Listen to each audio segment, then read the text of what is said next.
RSS को माँ कहने वाली सरकार आज वामपंथियों को अपना बाप समझ बैठी। तभी कहा गया था कि संघ हमारी माँ है। माँ मतलब स्रोत, मतलब संस्कार, मतलब दिशा।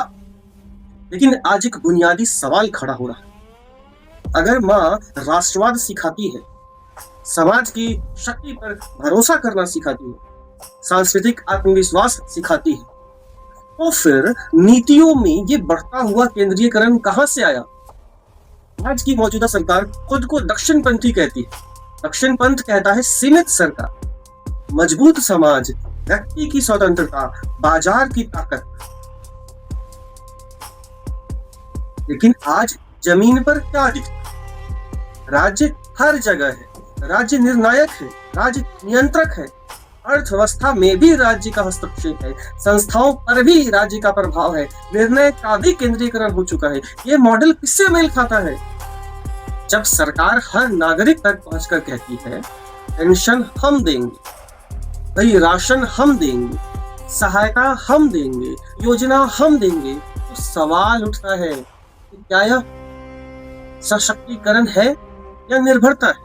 ये कल्याण बुरा नहीं है, लेकिन अस्थायी निर्भरता लोकतंत्र की रीढ़ को तोड़ देती है। एक आत्मनिर्भर समाज और एक राज्य निर्भर समाज, इन दोनों में फर्क है।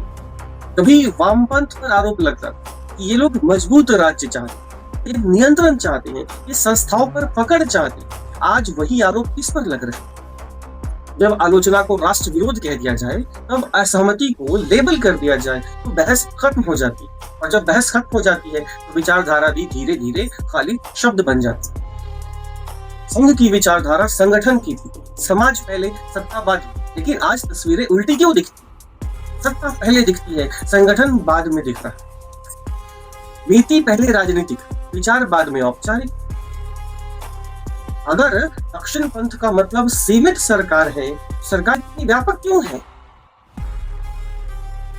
अगर सांस्कृतिक राष्ट्रवाद आत्मनिर्भर समाज की बात करता है, तो नागरिकों को योजना की लंबी कतार में क्यों खड़ा होना पड़ रहा?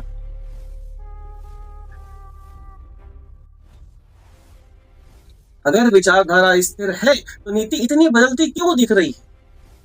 राजनीति में मां कहना आसान है, लेकिन मां की सीख पर टिके रहना मुश्किल है।